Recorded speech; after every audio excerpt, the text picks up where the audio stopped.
देश का बहुचर्चित मलियाना नरसंहार मामला, जिसमें बीते दिनों कोर्ट ने फैसला सुनाया है और 40 आरोपियों को बरी कर दिया है।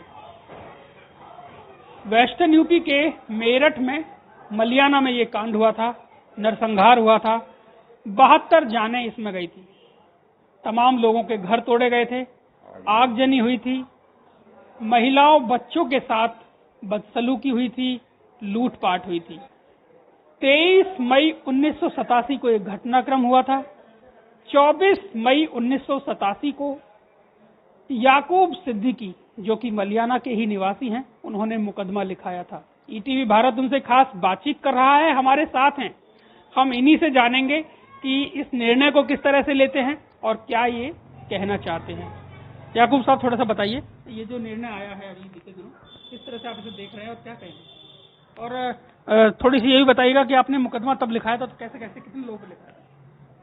देखिए, मुकदमा जब लिखाया था तो 93 हिंदुओं के खिलाफ मुकदमा लिखाया था। जितने मैंने देखा है, अज्ञात में भी थे, लेकिन 93 के नाम दर्ज रिपोर्ट थी, लिखा दिया, चल रहा। तो पहले तो जांच आयोग ने 10 बरस गुजार दिए अपनी रिपोर्ट देने में, यानी रिपोर्ट तो दे दी थी लेकिन आज तक ओपन नहीं किया सरकार। जस्टिस श्रीवास्तव की रिपोर्ट आज तक ओपन नहीं की। ये रिपोर्ट क्या थी, कब ये इस पे आगे बढ़ा गया था, थोड़ा बताइए। ये जस्टिस श्रीवास्तव की रिपोर्ट कब, क्या कोई इसके लिए कोई गठन अलग से गठन एक कमेटी गठन की थी राजीव गांधी साहब ने। यहाँ आए थे, सारा दौरा किया था, ऑर्डर कर गए थे कि जितने जले हुए मकान हैं इनको सबको बनवा दिया जाएगा। ठीक, कितने मकान जले? 106 मकान जले थे। तो उन्होंने ये कमेटी गठित की थी कि रिपोर्ट देगी कि आया यहाँ क्या हुआ, क्यों हुआ, किस वजह से हुआ। ठीक, तो उसमें जो हमारे जस्टिस थे वो श्रीवास्तव थे, जस्टिस श्रीवास्तव की कमेटी थी। वो यहाँ उन्होंने तमाम दौरा किया और उसके बाद हम कचहरी गए। कचहरी में उन्होंने न्यायालय लगाया है कि 1 महीने तक हमारी गवाही चली, क्या हुआ, कैसे हुआ, वो सब ले गए। अब वो रिपोर्ट उन्होंने सरकार को दी, सरकार ने उसको दबा के बैठ गए, जो आज तक ओपन नहीं की, शाया नहीं की उसे। कुछ पता ही नहीं कि उन्होंने क्या अपनी जो है रिपोर्ट दी है। जो रिपोर्ट उस वक्त तैयार की गई थी, उस रिपोर्ट का कुछ पता नहीं चला, कहाँ गई, कुछ पता नहीं कहाँ है वो।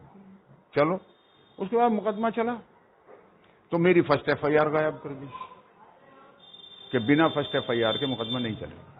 भाई ये तो अदालत का काम है, मैंने तो अदालत में लगाई है, अदालत ने मेरे को डॉक्यूमेंट्स गायब हुआ तो क्यों हुआ। अब जज साहब मुझसे कह रहे हैं कि जी वो लाओ।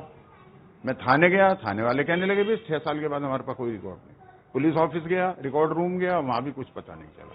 पुलिस एसपी साहब से मिला, जी ऐसे ऐसे बात है, हमने कभी हमारे पास कोई रिकॉर्ड नहीं। 10 साल गुजार दिए, धक्के खाता रहा, लखनऊ तक गया, धक्के खाता, कुछ नहीं हुआ, आज तक भी कुछ नहीं हुआ।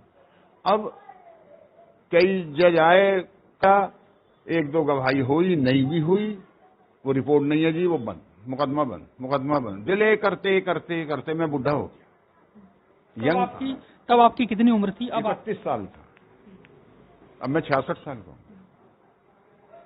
35 साल 10 महीना और 10वें दिन ये फैसला है। हाँ, ये अब ये जो जज साहब आए हैं तो हमें तो बड़ी उम्मीदें थी कि हमारे साहब इंसाफ होगा, हमें इंसाफ मिलेगा। कानून सबका है, कानून हमारा भी है, मगर वो उल्टा हुआ। कुछ गवाहियां ली, कुछ नहीं ली, और फटाफट गोलमोल क्या करा समझ में बात नहीं आई, एकदम जजमेंट आ गया। अभी तो मेरे गवाह भी रह गए, एकदम जजमेंट आया तो ऐसा आया कि वो बिल्कुल 0। तो फिर ये 36 साल क्यों बर्बाद किए भाई? इन लोगों ने तो हमें जलाया नहीं, इन लोगों ने तो तलवारें नहीं मारी, इन लोगों ने तो गोलियां नहीं मारी हमारे, हमें जलाया भी नहीं। ये तो सब बरी हैं, ये तो बेकसूर हैं, पुलिस ने भी नहीं हमें मारा, तो फिर किसने मारा? 106 मकान जले, सरकार ने इनको बनवाया, आर्मी लगाई, कर्फ्यू लगाए, मुआवजा भी शायद मिला था। मुआवजा भी हमें 20,000 रुपए दिया है मरने वालों को। कितने परिवार? ये उस वक्त 36 लोगों को दिया था उस वक्त। 36 जल्दी 20-20 हजार रुपए का, 20-20 हजार रुपए हमें मुआवजा भी दिया। कौन सा सन रहा होगा? ये 87 की बात है। 1987 में जी, उसी साल में। उसी साल में हुआ था। और 500-500 रुपए जख्मियों को दिया था, मुझे भी 500 रुपए मिले, मैं जख्मियों में था, मुझे 500 रुपए दिए। तो ये सब क्यों, ये 36 साल क्यों बर्बाद हुए? तो हमने अपनी गर्दनें खुद काट ली, खुद आगे लगा ली, खुद मर गए हम जल के। कौन मार के गया हमें? क्या इंसाफ मिलेगा हमें? क्या करें हम? कहाँ जाएं? गरीब आदमी है, हमारे पास कोई इतना पैसा तो है नहीं। अच्छा याकूब साहब, ये बताइए, ये जो मुकदमा जब लिखवाया आपने, तो क्या इसमें ऐसा भी कुछ है, जैसे दूसरी पक्ष के कुछ लोग बोल रहे थे कि पीएसी से झगड़ा हुआ था, हम लोगों से तो नहीं हुआ, क्या पुलिस से झगड़ा हुआ था? देखो जी, मेरी तो इस बारे में कोई बात हुई नहीं। अदालत में या उनका वकील जो भी कुछ कह रहा था वो ठीक है, वो अपना अपना तो भाई अपनी सफाई तो सब देते ही हैं। ये तो जज साहब को फैसला करना है ना। मैं तो कहूंगा, आज तक किसी चोर ने कहा चोरी करके कि मैंने चोरी की है? कितने पोस्टमार्टम रिपोर्ट आपकी तरफ से लगी है? 38 वहां लगे हुए हैं जज साहब के सामने। 35 आदमियों के जो जख्मी थे उनके फार्म लगे हुए, मेडिकल लगे हुए हैं। तो 12-14 आदमियों ने हमने गवाही भी दी है, तो सबूत तो पर्याप्त हैं। मेरे से पूछा गया, पीछे मुड़ के देखो, मैंने देखा हाँ क्या जितने लोग कटहरे में खड़े हुए हैं, जितने लोग कटहरे में खड़े हुए हैं, क्या ये सब थे? हाँ जी, सब थे। पहचानता हूं, मेरे पड़ोस में है, ये सब थे ये लोग। तो सबूत के लिए तो यही काफी है। लड़ाई तो जारी रहे, हटेंगे तो हैं। तो अच्छा बाबूजी बताइए, फिलहाल में क्या कोई किसी तरह की तल्खी है? जैसे मिश्रित आबादी का एक क्षेत्र है और पहले गांव था, अब तो ये अलग से वार्ड बन गए हैं, तो क्या कोई तल्खी है या सब कुछ सामान्य? कोई तल्खी नहीं है, न पहले थी ना अब है। कचहरी में वो अपनी जगह जाते थे अपने वकील के यहाँ, मैं अपने वकील के यहाँ जाता था। जो बात है ईमानदारी की, हमारा किसी से कोई झगड़ा नहीं है, न उससे पहले था न उसके बाद।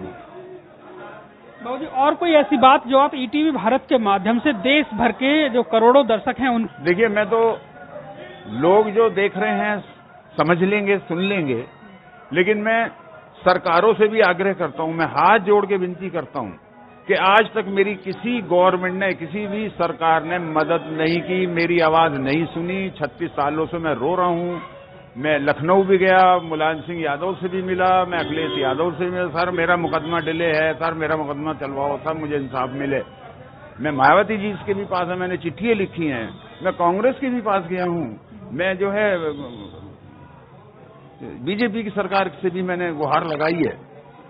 तो मैंने तो आज तक मुझे किसी ने कोई मेरा जो है मदद नहीं की, मेरी बात नहीं सुनी। अब मैं उन लोगों से ये बात कहना चाहता हूं कि अब जो फैसला आया है ठीक है, अब आगे की जो कार्रवाई होगी कम से कम उसमें मेरा साथ दें, आम जनता साथ दे और मेरी सरकार भी मेरा साथ दे। सरकार से मदद की गुहार ये लगा रहे हैं और साथ ही जो वो एक रिपोर्ट थी श्रीवास्तव कमेटी की रिपोर्ट, उसको जो है ओपन करें। जो जस्टिस श्रीवास्तव की रिपोर्ट है उसको शाया करें, लोग समझें, देखें कि आया भाई जस्टिस साहब ने, जांच आयोग ने जो है हमारे लिए क्या किया, गलत है, सही है, अच्छी है, बुरी है, जो भी कुछ है हमारे सामने तो आए, वो रखी क्यों है?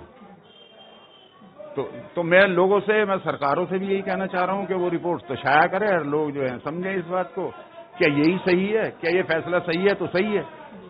आम जनता से भी कह रहा हूं, मैं सरकारों से भी कह रहा हूं कि 36 साल इंतजार करने के बाद फैसला 0, क्या यही इंसाफ है?